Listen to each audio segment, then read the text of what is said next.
हाय अंगावर खादी संग कामाची यादी, हाय अंगावर खादी संग कामाची यादी, अशी दमदार एंट्री आमच्या दादाची। आमचा दादा लई रुबाबदार, रुबाबदार, अरे आमचा दादा लई रुबाबदार, रुबाबदार।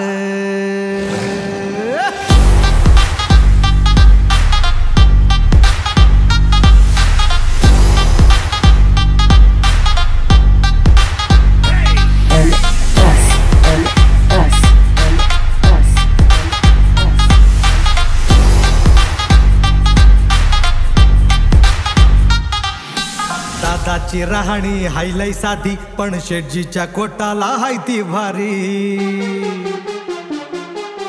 दादाची राहणी हायलय साधी, पण शेटजीच्या कोटाला हाय ती भारी। कुणी कितीही लावा इडी पिडी हो, कुणी कितीही लावा इडी पिडी हो, उरून उरतो साऱ्यांना तो। कसलेल्या वस्तादाचा पैलवान हाय, चितपट केलं विना गप बसत नाय। आमचा दादा लई रुबाबदार, रुबाबदार, अरे आमचा दादा लई रुबाबदार, रुबाबदार।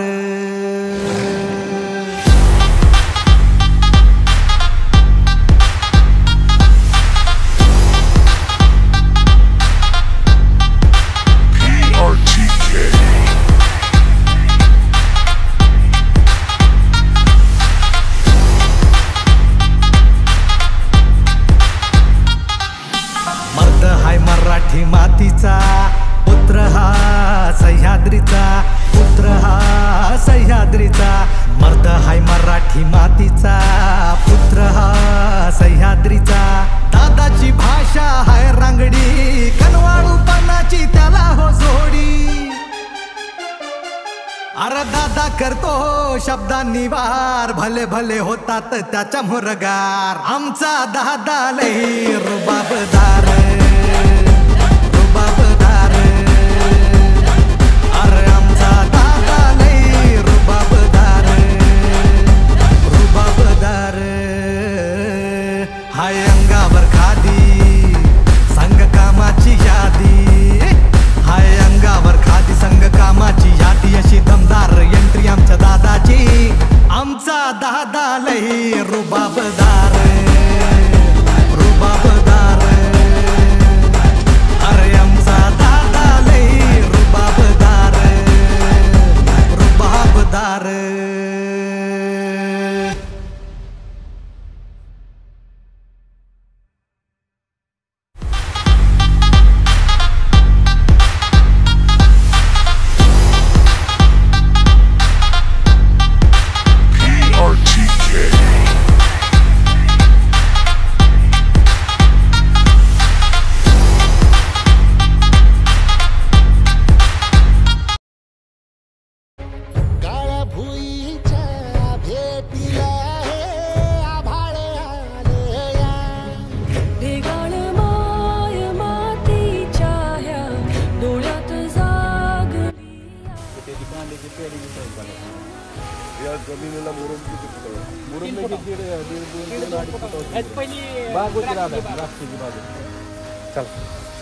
म्हणजे 82-82 ला द्राक्षाची बाग देतो की ड्रिपर मध्ये पण अमोनिया आणि पोटॅश सोडतो की आता त्या मोठ्या उसांना सगळं अमोनिया आणि पोटॅश आणि मायक्रोन्यूट्रंट सोडले आता त्याला, आणि जीवाणू पण सोडतो। बरं, ह्या सगळ्याचा खर्च किती होतो? ते 31,000 40 काय पोती काय ती काही टाकले? 7,000 रुपयाचं ते हे असू दे ना, सगळा मिळून 31,000 रुपये घेतलं म्हणजे दादा मास्टर तुम्हाला सांगायचं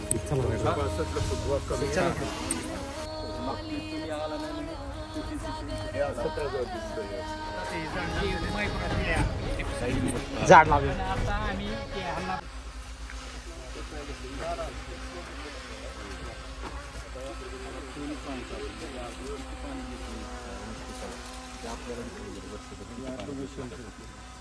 ऑटोमेशन नाही पाण्याचं मोजलं फळबाग असं हे सोयाबीन मधला दादा लावा पूर्ण झाला की ऑटोमॅटिक मोटरी पण त्यात मी शिवडून दादा रूप आणले ते पाटील पाहुणे आहेत का ना बा कोकऱ्यांची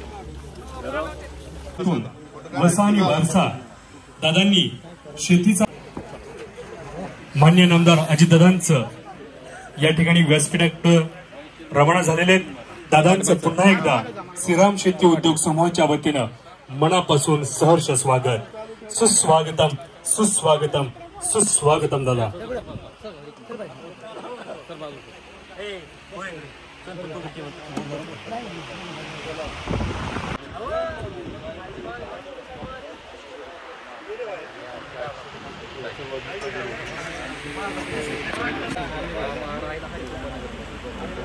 भगत बापू आणि गुलाब ज्ञानदेव भगत नारायण ज्ञानदेव भगत यांचे बन्सीलाल रामचंद्र भगत विलास भगत संजयजी भगत सुनीलजी भगत डॉक्टर यशवंतजी भगत असे ह्या भगत कुटुंबातील एक परिवार आहे. 1960 साली 63 एकर क्षेत्र असून ही 63 एकर क्षेत्र 20 एकर क्षेत्र कॅनल खालील आणि 40 एकर क्षेत्र जिरायती असल्यानं सर्वच शेती काही पिकत नव्हती. त्यातील काही पीक शेती पिकायची. त्यातील लक्ष्मीबाईंनी आपली कंबर कसली आणि खऱ्या अर्थानं ऊस शेती आणि त्याबरोबर तरकारी निर्माण केली आणि ही तरकारी त्यांनी गाव बाजार आठवडा बाजार या ठिकाणी जाऊन विकली आणि आपल्या कुटुंबाला एक चांगल्या पद्धतीनं आर्थिक सहाय्य त्या काळी निर्माण करून दिले. आणि आपल्या जिद्द चिकाटीच्या जोरावरती बापूंनी आणि आबांनी आज जवळपास 110 एकर क्षेत्र निर्माण केलं. 1960 साल ते 2023 साल या सालामध्ये जवळपास 175 एकर क्षेत्राची निर्मिती या श्रीराम उद्योग समूहाच्या वतीनं निर्माण करण्यात आलेली आहे. फक्त ऊस शेती न करता हरभरा ठिबक सिंचन भुसार यासारखे विविध पिके या भगत कुटुंबियांच्या वतीने घेण्यात येत आहेत. तसेच 71 आकड्याचा आमचं नाटक काय आहे की या ठिकाणी सांगावंच वाटतं की माननीय कैलासवासी नारायण ज्ञानदेव भगत यांना पोपन नावाने सर्वजण नाना म्हणायचे आणि नाना हा आकडा ज्यावेळेस इंग्लिश मध्ये आपण 7171 करतो त्यावेळेस नाना तयार होतात. आणि आजही भगत कुटुंबियांच्या प्रत्येक मोबाईलचा नंबर 7171 आणि गाडीचा नंबर सुद्धा 7171 आहे. आणि ही खासियत आहे. आणि त्यांनी आपलं पुढचं उद्दिष्ट ठेवलंय की सोमेश्वर सहकारी साखर कारखान्याला भविष्यात 7171 टन ऊस घालून एक विक्रमी गाळप करून द्यायचंय. अशा पद्धतीचा त्यांचा ध्यास मनामध्ये घेऊन त्यांनी 7171 ची ही किमयात दाखवून दिलेली आहे. उत्पादक स्पर्धा या स्पर्धेमध्ये सुद्धा श्रीराम उद्योग समूहाने भाग घेतला आणि जवळपास एकरी 97 टन उत्पादन घेऊन या शेतीतून आपली आर्थिक सुबत्ता त्यांनी या ठिकाणी साधलेली आहे. ऊस शेती न घेता कपाशी गहू सोयाबीन हरभरा सूर्यफूल अशी वेगवेगळी पिके घेऊन प्रति क्विंटल जास्तीत जास्त त्या ठिकाणी उत्पादन घेण्याचा प्रयत्न केलेला आहे.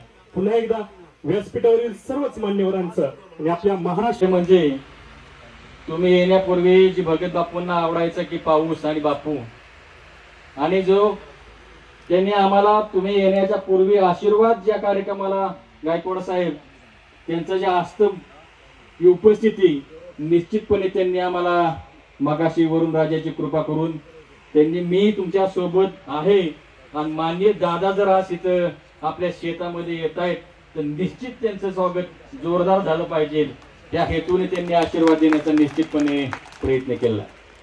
खरं तर दादा आपण आणि साखर व्यवसाय खरं तर असं म्हणतात साखर गोड आहे साखर गोड आहे पण त्याच्या पाठीमागे अनेकांचे कष्ट आहेत त्याच्या पाठीमागे अनेकांचे कष्ट आहेत. आज दादा आपल्या हस्ते हा शुभारंभ करण्याचं निश्चित म्हणजे ठरवलं असताना पाठीमागच्या वेळी काही अडचण आली परंतु आम्ही आमचे मित्र सचिन सातव यांनी न खचून जाता हनुमंत पाटील साहेब यांनी मनात ठेवून निश्चितपणे आज आम्हाला तुमची पुन्हा वेळ देण्याचा प्रयत्न केला आणि तुम्हाला आणण्याचा प्रयत्न केला. खरं तर तुम्हाला देखील दादा ह्या पॅटर्न विषयी मी दोनदा निवेदन दिलं होतं आणि त्याचं कुतूहल होतं. निश्चितपणे हा तुम्ही रोपाचा पॅटर्न पाहिल्यानंतर तुम्ही तुमच्या मनोगतामध्ये निश्चितपणे तुम्ही त्याचा उल्लेख कराल. खर तर आम्ही कुटुंबातील आमचे पंजोबा भाऊशीरावजी भगत आणि त्यांची 5 मुलं आणि त्या 5 मुलांमधील आमचे एक आजोबा समान त्यांनी दादा 1955 साली त्यांनी वाटपत्र अशा पद्धतीने त्यांच्या जमिनीचं केलं की आजपर्यंत आमच्या विक्रमाप्पा कुणाचे भावभावाचं वैरत्व नाही आणि भांडण देखील नाही, कुणाचं पाणी अडवायचं नाही, कुणाचा रस्ता अडवायचा नाही. हा जो त्यांनी केलेला त्या वाटपपत्रामधील उल्लेख आजही तशा पद्धतीने आम्ही दादा ते पूर्णतः पाळत आहोत.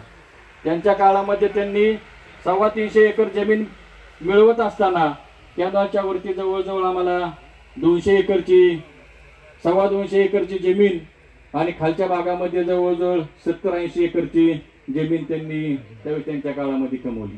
आणि आपल्या 5ही मुलांना त्यांनी समान वाटणी देत असताना आमचे आजोबा आणि आमची आजी यांनी दोघांनी आपल्या 3ही मुलांना सोबत घेऊन निश्चितपणे कष्ट करून आजपर्यंत ही जमीन त्यांच्या काळामध्ये वाढवली. नंतर बापूंच्या काळामध्ये वाढवण्याचा प्रयत्न केला आणि आज आम्ही 250 एकर पर्यंत ती जमीन संपूर्णपणे बागायती जमीन आम्ही पिकवत आहोत. खर तर आम्ही आमचं कुटुंब आणि ऊस हे त्या परिसराला नवीन नाही.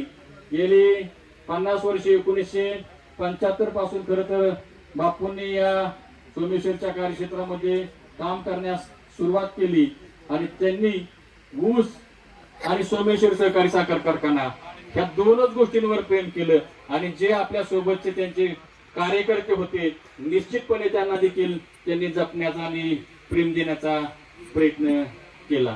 त्यांचीच वाटचाल दादा आपण आपल्या नेतृत्वाखाली 2007 साली माझी आपण सोमेश्वर सहकारी साखर कारखान्याच्या संचालकपदी निवड केली आणि त्याच्यानंतर 2011 साली तुम्ही मला उपाध्यक्षपदाची संधी दिली. दादा आपल्याला माहित असेल की तुम्हाला अजूनही मी काहीच माहित नाही असं म्हटलं तरी हरकत नाही, परंतु आमचे मित्र आहेत, आमचं कुटुंब आहे, त्यांना गायकवाड साहेब मी 100% माहित आहे. माझ्या सवयी माहिती आहेत, माझ्या आवडीच्या गोष्टी माहिती आहेत, मला काय काय आवडतं हे देखील माहिती आहे.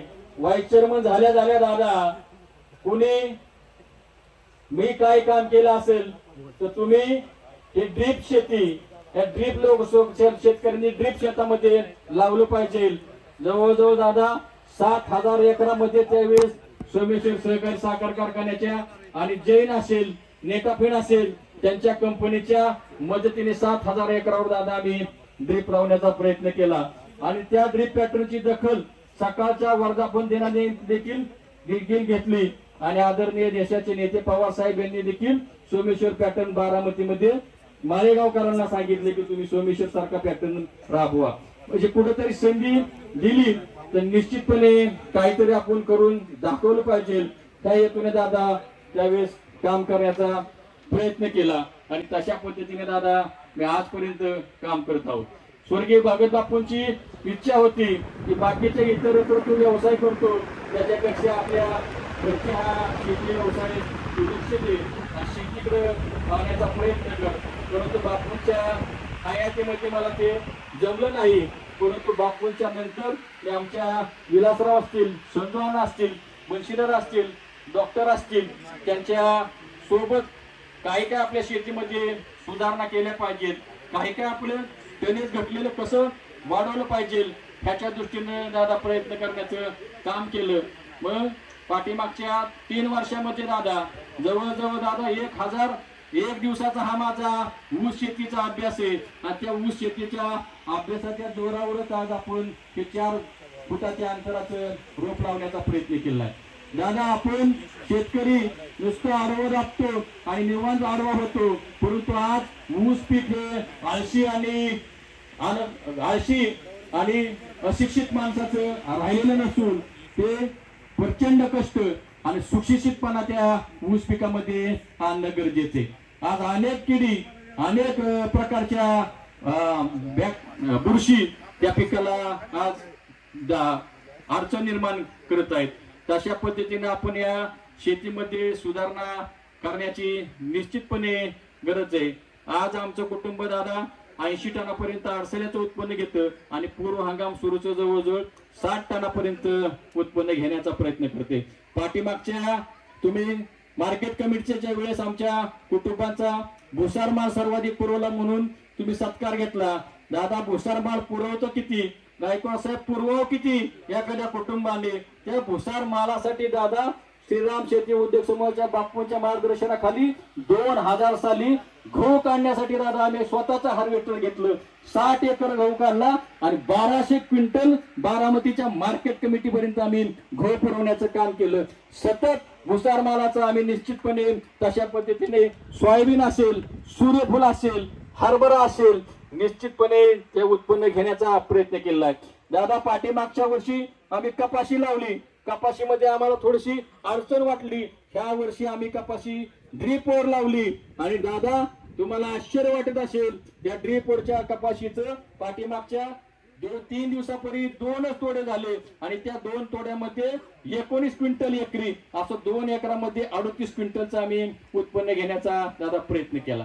म्हणजे हे कशामुळे घडतं तर सर्व उपस्थितांना सांगावंच वाटतं की जर का तुमच्या कुटुंबामध्ये एकी असेल, जिद्द असेल, चिकाटी असेल, एकमेकावर विश्वास असेल, आम्ही तर म्हणतो की कुटुंबातील व्यक्तींनी वाटून वाटून जमिनी घेण्यापेक्षा वाटून वाटून तुम्ही जबाबदारी घ्या, निश्चितपणे ते कुटुंब पुढे गेल्याशिवाय राहणार नाही। असा जो बापूंचा आम्हाला मौलिक असा सल्ला आहे तो निश्चितपणे आम्ही तो सल्ला आजपर्यंत पुढे नेण्याचा 5ही जण भाऊ आणि आमचे आम्हाला साथ देणारे आमचे 2 मेहुणे संदीप आणि प्रदीप निश्चितपणे आमच्या सुखदुःखात असतील आणि संचालक मंडळामध्ये देखील माझ्या काही गोष्टींचा विचार निश्चितपणे एक अनुभवी संचालक म्हणून आमच्या संचालक मंडळामध्ये नवीन आमचे सर्व संचालक सहकारी असतील ते विचारत असतात।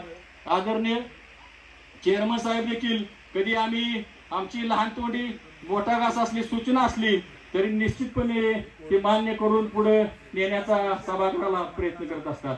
दादा आजही श्री सोमेश्वर सहकार साखर कारखाना राज्यामध्ये 1 नंबरचा दर देणारा कारखाना भविष्यामध्ये पाठीमागच्या वर्षापासून चालू आहे।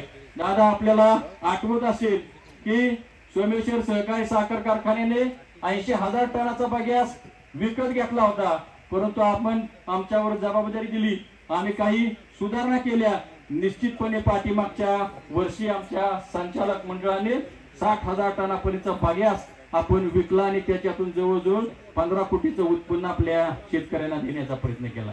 म्हणजे निश्चितपणे आपल्या नेतृत्वाखाली आपल्या मार्गदर्शनाखाली इथं शेतकरी उपस्थित आहे म्हणून सांगावंसं वाटतं की निश्चितपणे प्रत्येक वेळी ज्यावेळेस अडचण येईल त्यावेळेस माननीय अजितदादा निश्चितपणे योग्य सल्ला देत असतात। शेतकऱ्यांना इथं बसलेत, मागच्या वेळेस अण्णा एक्सपोर्टच्या विषयात निर्णय होता, कारखान्याला 7.5 कोटी मिळणार होते, माननीय अजितदादा संचालक मंडळाच्या भूमिकेशी ठाम राहिले आणि त्याच्यामुळेच आपल्याला एक्सपोर्ट मध्ये 7.5 कोटीचं उत्पन्न वाढवण्यामध्ये संचालक मंडळ यशस्वी झालं। म्हणजे कुठंतरी खामक्या नेतृत्व जर का असेल तर निश्चितपणे त्या कारखान्याची भरभराट होत असते। काही अडचण झाली आम्ही कोर्टाला घाबरत नाही, कारण आमच्या बरोबर स्वतः कोर्टच आहे, त्याच्यामुळे कोर्टाला काय घाबरायचं। अशा परिस्थितीमध्ये आम्ही असेल लक्ष्मण गोखणे असतील, संचालक मंडळातील राजूनदा असतील, संग्रामभाऊ असतील, ऋषिआबा असतील, अभिजितजी असतील, बरेचसे आमचे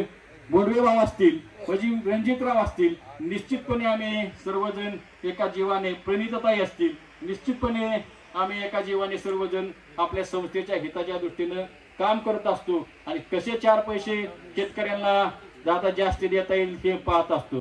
दादा मला असं वाटतं की आदरणीय चेअरमन साहेब आपल्याला बोलण्यामध्ये किंवा माहिती देण्यामध्ये घाबरतात की काय। आम्ही मागच्या वेळेस 6व्या महिन्यामध्ये 100 रुपयाचं खुडकी बिल किंवा लोकांना 100 रुपयाचं बिल करा असं दादांना वारंवार सांगत होतो, परंतु दादांनी तुमच्यापर्यंत तो निरोप पोहोचवला की नाही माहित नाही, परंतु आम्हाला शेतकऱ्याला ज्यावेळेस गरजेचे 100 रुपये असतात त्यावेळेस ते मिळाले नाहीत। दिवाळी भरभरून झाली आणि दिवाळीतले फटाकडेवाडी 150-200 रुपये फटाक्यामध्ये फुटले गेले। म्हणजे अशा कुठेतरी परिस्थितीमध्ये बदल झाला पाहिजे। शेतकऱ्यांना कुठेतरी जून मध्ये लागवडीच्या वेळेस पैसे दिवाळीला न मिळता मिळाले पाहिजेत, अशा भूमिकेशी निश्चितपणे आम्ही सर्व संचालक मंडळ असतो.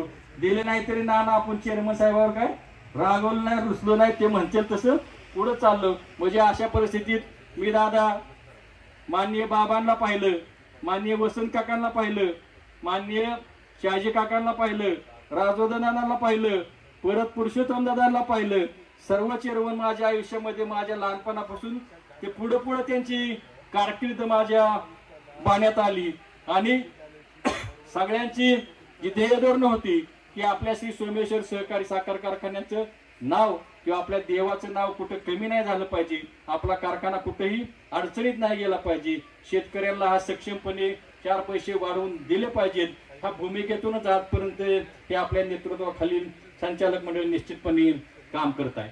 खर तर माननीय दादा, तुम्ही दोन्ही वेळेस कारखाना 92ला असेल किंवा नंतरच्या काही काळामध्ये असेल, अडचणी जात असताना तुम्ही निश्चितपणे तुमची भूमिका बजावली आणि कारखाना आज 1 नंबर मध्ये नेण्यामध्ये निश्चितपणे दादा आज आपला मोलाचा वाटा आहे.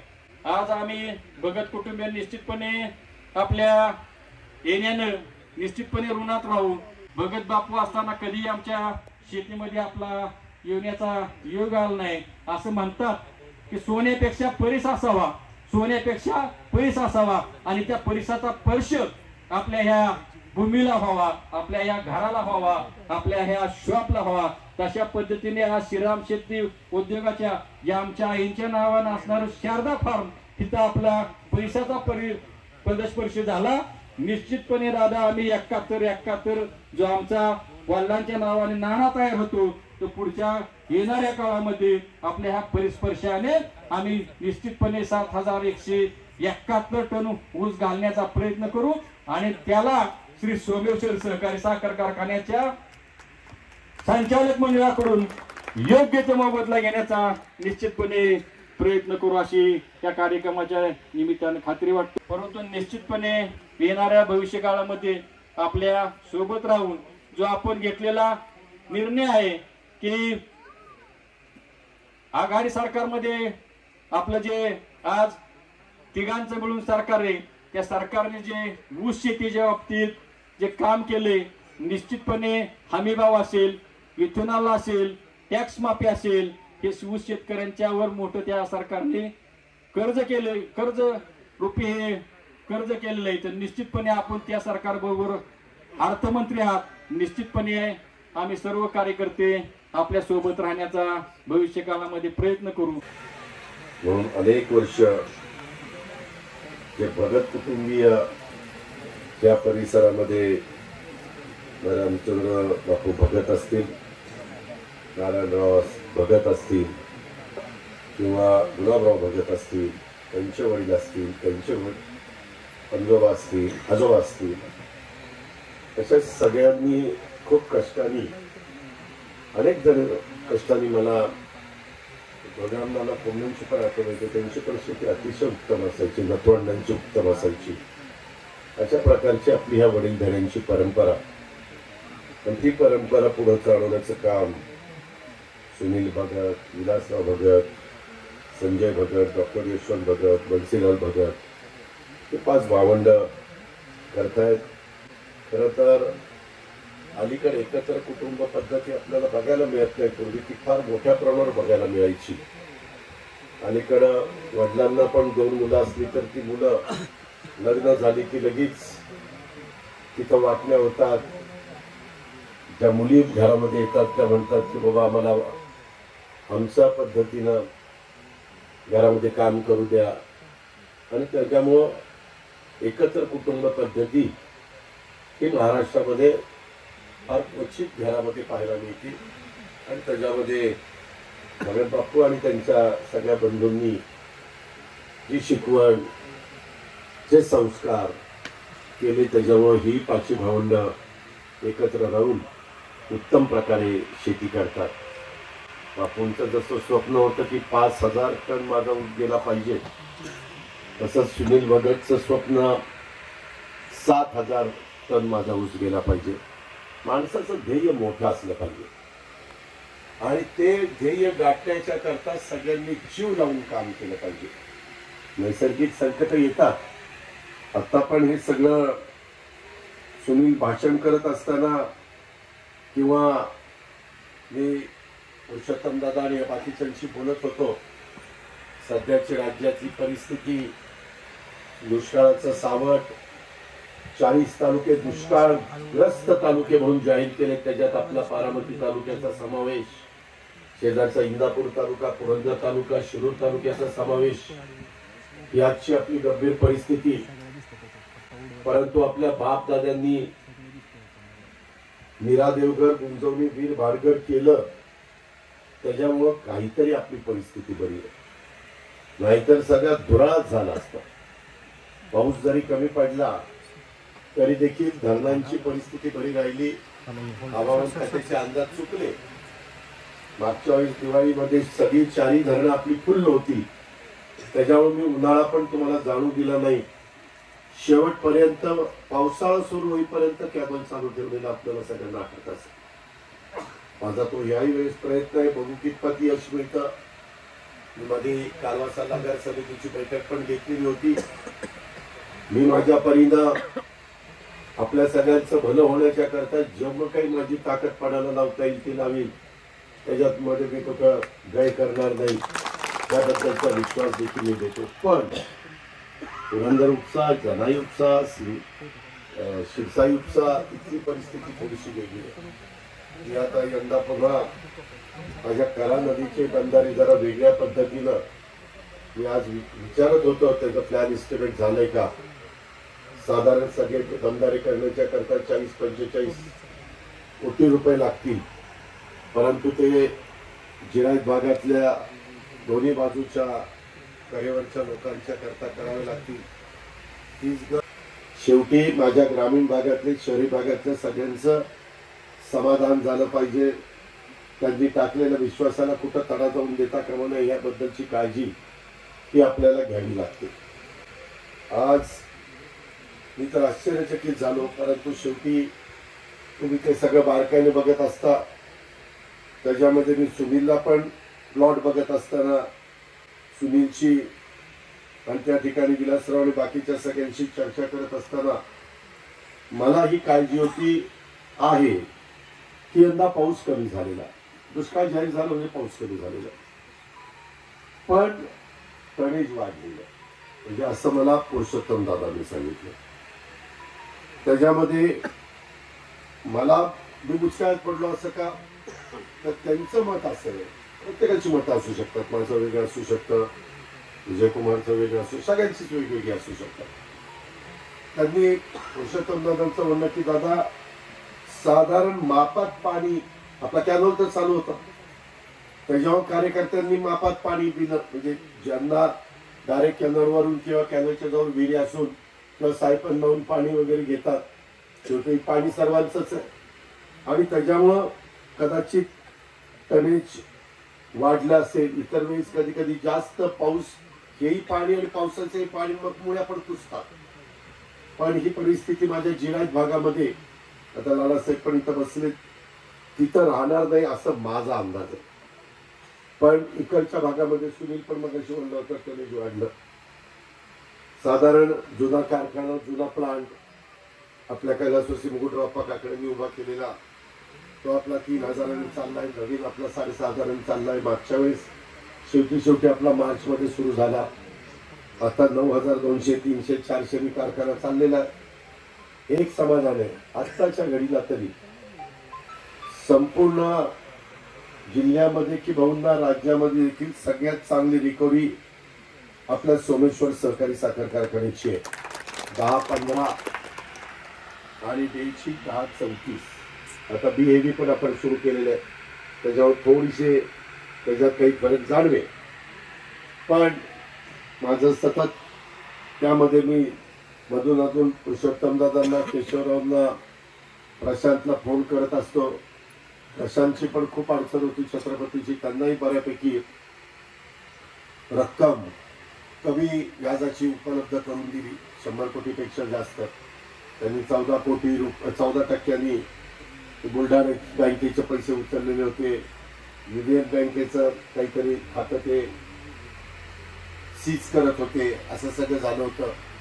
आणि त्याच्यात पण जसं आपण एकेकाळी थोडं अडचणीत होतो, त्या अडचणीतनं बाहेर काढण्याच्या करता तुम्ही साथ दिली, बोर्डांनी लक्ष घातलं, अधिकाऱ्यांनी सहकार्य केलं, कामगार राबला आणि शेतकऱ्यांनी पण त्याच्यामध्ये एक विश्वास आमच्यावर दाखवला, म्हणून आपण बाहेर पडलो आणि आज राज्यात सरसकट 3,350 रुपये भाव देऊन दाखवला. मित्रांनो, मी बघितले किती दिलं तर लोकांना अजून द्यावं असं वाटतं. म्हणजे बाकीकडे तर 2300 रुपये, 2400 रुपये, 2500 रुपये मिळत नाही. जवळपास एक महिना जवळपास राजू शेट्टींनी तिकडच्या भागामध्ये शेतकरी संघटनेचे नेते त्यांनी कारखाने बंद ठेवले होते, चक्का जाम म्हणा किंवा गाड्या जाऊन द्यायच्या नाही. उलट तुम्हाला अधिकाधिक तुम्ही जशा पद्धतीनं सुनील विलासराव त्यांचे सगळे बंधू त्या ठिकाणी प्रयत्न करतात, बन्सीलालजी बाकीचे सगळे, तशा पद्धतीनं कष्ट केल्यानंतर त्या कष्टाचं चीजचं पण झालं पाहिजे, भाव पण तुम्हाला मिळाला पाहिजे. त्याच्यामुळं पहिलं पेमेंट साधारण मी त्यांना सांगितलं की 3,000 रुपये त्या बाबतीमध्ये शेतकऱ्यांना पहिलं द्या, म्हणजे FRP पेक्षा जास्त, आणि मग नंतर आपण त्याच्यात जास्तीत जास्त गळीत करू. आज आपलं गळीत जवळपास 2,03,000 टन झालेलं आहे. अजूनही आपलं 9,000 चालतोय. त्याच्यामुळं पुरुषोत्तम दादांचं म्हणणं आहे की दादा 150 दिवस कारखाना चालेल, कारण आजूबाजूच्या भागात सोमेश्वर सहकारी साखर कारखान्याची विश्वासार्हता आहे. माझी संचालक बोर्डाला विनंती आहे की कुठल्याही परिस्थितीत काट्यामध्ये गडबड होऊन देऊ नका.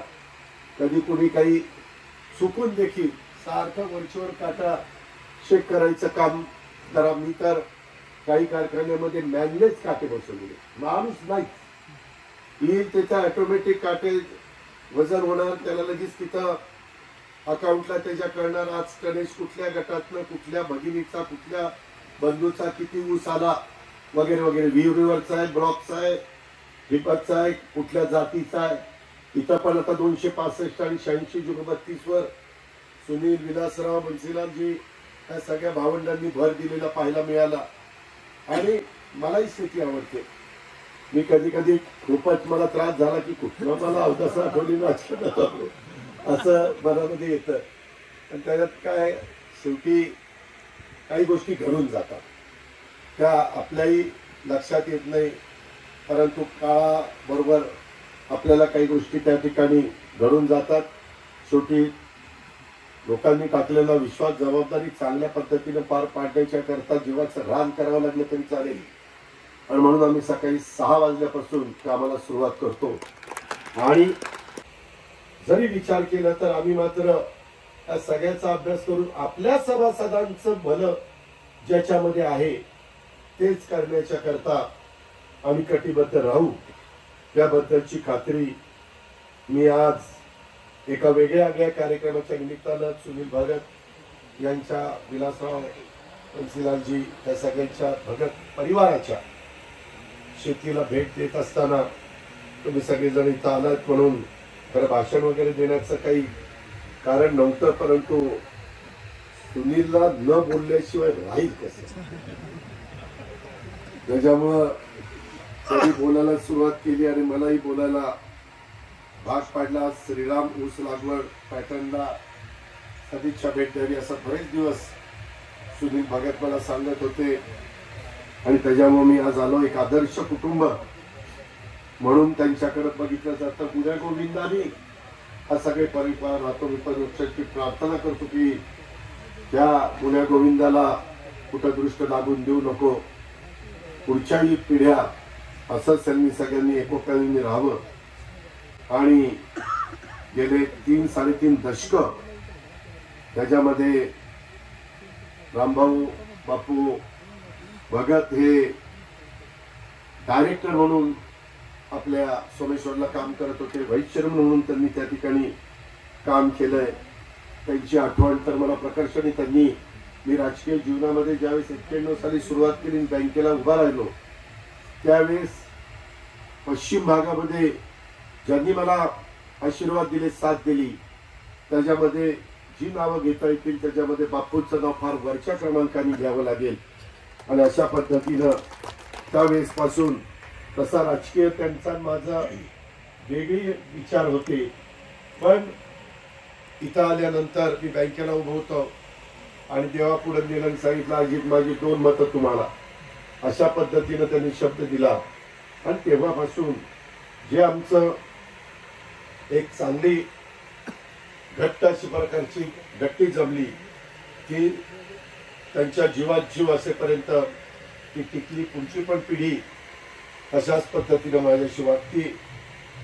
आधुनिक शेती करणारं कुटुंब म्हणून त्या भगत परिवाराकडे बघिटलं जातं.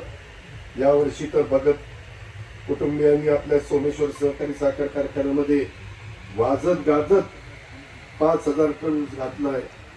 कारखान्याला एकाच वर्षी एवढा ऊस घालायचं असं बापूंचं स्वप्न पूर्ण केलं. आमचे त्याच्यामध्ये भरणे मामा तर 10,000 टन ऊस घालतो. ते आता यंदा किती कुणाला माहिती नाही, पण भरणे भाऊंचा तर 12,000 13,000. म्हणजे सगळेजण चांगल्या प्रकारचे शेतीवाडी करतायत. सगळ्यांनाच ते जमतं असं नाही, परंतु छोट्या शेतकऱ्यांनी पण अशाच पद्धतीने कष्ट घ्यावे. मी बघितलं युरियाचं प्रमाण ते कमी वापरतात. माझं म्हणणं की काही शेतकऱ्यांना फार प्रयोग जमले नाही तर येऊन विलास भक्तांशी बोलायचं, सुनीलशी बोलायचं, त्यांच्या बाकीच्या भावंडांशी बोलायचं किंवा काय करतात कसं करतात. सगळा ऊस ठिबकवर आहे, युरिया कमी आहे, 2दा तणनाशक वापरतात. मी फार बारकाईनं, कारण माझाही मूळ व्यवसाय हा ऊसाची शेतीचा आहे आणि त्याच्यामुळं मी जरा बारकाईने ह्या सगळ्या गोष्टी विचारण्याचा प्रयत्न करत होतो. आणि भुसार मालाच्या बद्दल तर मग मगाशी सुनील भक्तांनीच सांगितलं की बारामती कृषी उत्पन्न बाजार समितीमध्ये सगळ्यात जास्त भुसाराचा माल देणारा शेतकरी म्हणून आमच्या भक्तांची ओळख त्या ठिकाणी आहे. त्याच्यामध्ये नुसतं राजकारण समाजकारण ही मंडळी करत नाही तर स्वतःची उत्तम शेती करतात. आणि मला त्या गोष्टी आवडतात. ते बाकीचं उगीच सगळं फटर काहीतरी चर्चा, ह्याने काय केलं त्याने काय केलं, हे असं काय बोलला ते काय बोलला, हे असं काय झालं, दादाने असं का निर्णय घेतला असेल तसं ते काय. आता मी 30-32 वर्ष राजकारणात आहे, मला पण काहीतरी उदारे पावसाळे पाहायला मिळालेले आणि मी हे घेतलंय. त्याच्यामध्ये सगळ्यात जास्त ही ते बारामतीकरांचं झालंय. नाहीतर अक्षरशः आपले पाण्याची काय अवस्था झाली असती. तुम्ही मध्ये पेपरला बातम्या येत होत्या, आपलं पाणी तिकडे घेऊन चाललंय, असं झालं तसं झालंय. शेवटी धंदा चांगला असला, 2 पैसे आपल्याकडे असले तर समाज आपल्याला ओळखत असतो, तर आपलं प्रपंच नीट चालत असतो, मुलाबाळांचं भलं होत असतं. आणि त्याच्यामुळे शेतीच्या क्षेत्रात नवे नवे प्रयोग करणं, कमी पाण्यामध्ये कमी खतामध्ये अधिकाधिक उत्पन्न घेणं. आणि आज ऊस शेती परवडणार नाही असं जरी म्हणत असले तरी आपल्या शेतामध्ये रोप लावून, म्हणजे ऊसाचे आता आपण रोपं लावतो, पूर्वी कांदा दाबायचो किंवा एक डोळा पद्धत होती, त्याच्यामध्ये बरेच बदल. 4.5 फुटावर सरी, त्याच्यानंतर 4 फुटावर, 3 फुटावर, 2 फुटावर, 1 आड 1, बरंच काय काय केलं तिथं. त्याच्यामध्ये आपल्या शेतात प्रयोग करून आमच्या भगत कुटुंबाने श्रीराम ऊस लागवड पॅटर्न हा नवीन प्रयोग केलेला आहे. त्यांच्या धाडसाचं मी निश्चितपणे कौतुक करतो. मलाही एक आनंद आहे. असंच अनुकरण इतर पण माझ्या शेतकरी बांधवांनी करावं अशी मी त्या सर्वांना आग्रहाची, नम्रतेची, कळकळीची विनंती करतो. ऊसाचं पीक आधुनिक पद्धतीनं घेताना हे जे काही आपण श्रीराम ऊस लागवड पॅटर्न, म्हणजे रामभाऊंचंच नाव त्याच्यामध्ये देण्याचा प्रयत्न केलाय. म्हणलं तर रामभाऊंचं, म्हटलं तर श्रीरामाचं, असं ते सुनील फार दूरदृष्टीचं. त्याच्यामध्ये भगत कुटुंबियांच्या कष्टाबरोबरच स्वर्गीय बापूंचा आशीर्वाद देखील त्यांना या निमित्तानं निश्चितच मिळेल, त्याबद्दलची खात्री मी देतो. त्याच्यामध्ये आपल्याला सगळ्यांना बोलवलं, एक छोटीखानी इथं सभा आयोजित केली. माझाही त्या निमित्तानं तुम्हाला ज्या गोष्टी चालल्या त्या सांगता आल्या. आज मी फार एक चांगला निर्णय आपल्या बारामतीकरता घेतला. 24 नोव्हेंबरला त्याचे आदेश निघाले.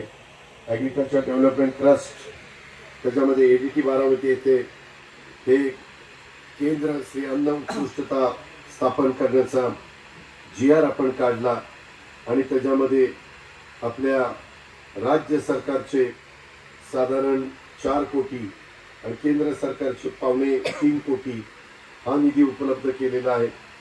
अशा प्रकारचा प्रयोग ज्यावेळेस आमचे शेतकरी करतात त्यावेळेस आणखीन आपण केंद्राच्या राज्याच्या योजनेचा पण फायदा माझ्या शेतकरी वर्गाला देण्याच्या दृष्टिकोनातनं आणि त्याच्यामध्ये महाराष्ट्रामध्ये मिलेट्सला प्रोत्साहन देण्यासाठी शासकीय अधिकारी यांना तांत्रिक सहाय्य दिलं पाहिजे. जसं आज मी त्यांच्याशी बोलून माझ्याही काही ज्ञानात भर पाडण्याचा प्रयत्न केला, तसं अनेक प्रयोग होतात आणि ते माझ्या शेतकऱ्यांच्यापर्यंत पोहोचवणार, त्या शेतकऱ्यांच्यापर्यंत पोहोचवण्याच्या आधी त्या कर्मचाऱ्याच्या त्या अधिकाऱ्याच्यापर्यंत पोहोचवण्याच्या करता या प्रकल्पामुळे राज्यातील तमाम शेतकऱ्यांना, शेतकरी उत्पादित कंपन्यांना भरड धान्य लागवड यांच्या बी बियाण्यांचा पुरवठा, त्यापासून जसं ज्वारीपासून ज्वारी डोसा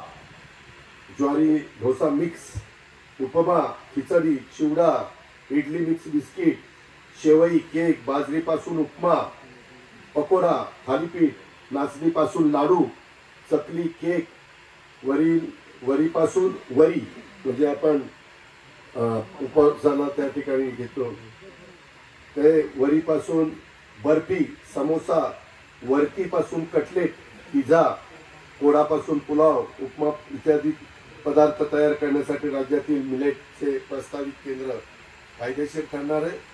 हे महाराष्ट्रातलं पहिलं सेंटर होतंय, देशातलं दुसरं होत आहे.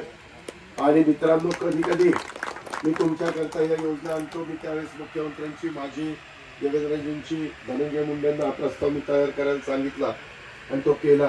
तुम्हाला काही वर्षांनी लक्षात येईल किंवा हे जे अजित पवारांनी त्यावेळेस दिलं त्याचा फायदा आपल्या भागाला पण, आपल्या परिसराला पण, आपल्या आजूबाजूच्या जिल्ह्यातल्या शेतकऱ्याला पण कशा पद्धतीनं होतोय हे निश्चितपणे त्याच्यामध्ये प्रमोद नलवडे, आपले निलेश नलवडे त्यांनी फार प्राचार्य, त्यांनी फार आग्रह माझ्याकडे केलेला होता आणि त्या स्मार्ट प्रकल्पाअंतर्गत आपण ते केलंय. मीडियाने काय बोलव हे कधी असलं राजकीय, ज्यावेळेस आपण त्या क्षेत्रात काम करतो त्यावेळेस त्याच्यामध्ये निर्माण झालेल्या परिस्थितीतनं पळ काढायचा नसतो, त्याला सामोरं जायचं असतं. त्याच्यातनं लोकांना वस्तुस्थिती खरी काय आहे ती लक्षात आणून द्यायची असते आणि त्याच्यात इतरांना पण मदत कशी होईल, मागणाऱ्यांच्या मागण्या पूर्ण करण्याच्या करता त्या सगळ्या नियमाच्या चौकटीत कसं बसवता येईल याबद्दलचं पूर्णपणे काम करायचं, अशा पद्धतीनं आपण जात असतो. आल्यानंतर अतिशय प्रेमाने भगत परिवारांनी स्वागत केलं. उत्तम सगळीजण भावंड काम करतायत त्याबद्दल त्यांना व्यक्तिशः शुभेच्छा, आपल्या सर्वांच्या वतीनं शुभेच्छा.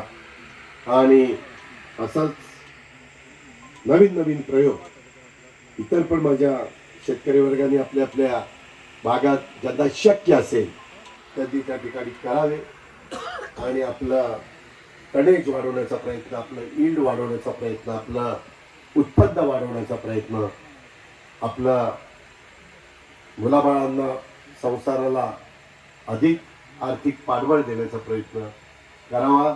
आमची जबाबदारी संस्था चांगल्या चालल्या पाहिजेत.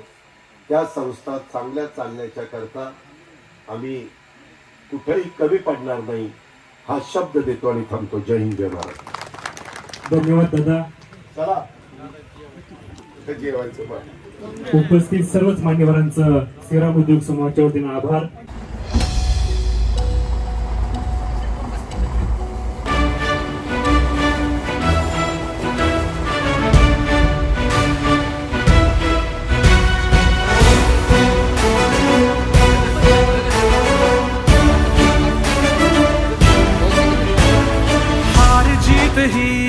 पंडावरे जिद्द राहू दे मनी झुंजायची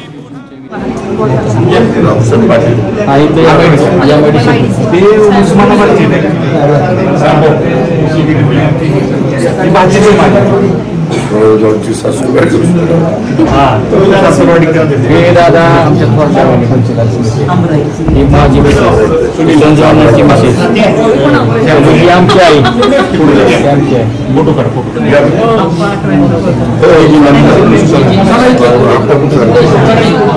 दादा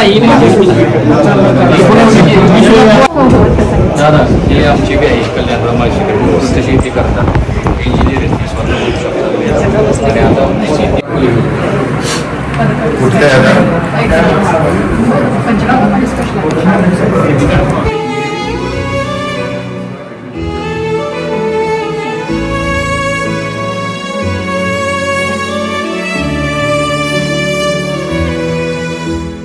समचमता ध्रुव तारा तू क्षितिजावरी लखलखती बिजली तुझ्या तरी मंत्र आहे हाच एकला थांबला जो इथे संपला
झुंजार होनी ललकार आसमानाला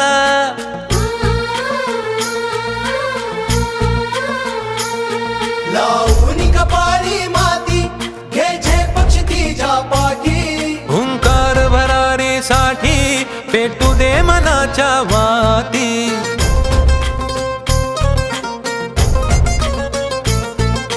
मानमनी अभिमान मनाची शान खुल्या आसमानी हा रंग चढू दे ही झिंग चढू दे हो सूर्य नवा भाळी तेज नवे झळकू दे हा रंग चढू दे ही झिंग चढू दे हो सूर्य नवा भाळी तेज नवे झळकू दे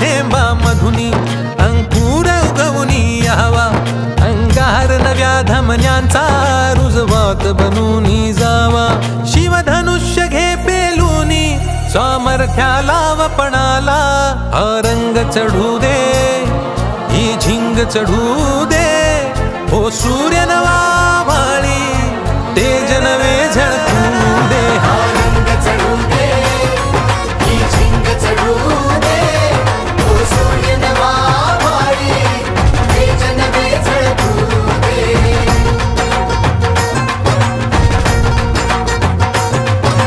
तेरे ना ना ना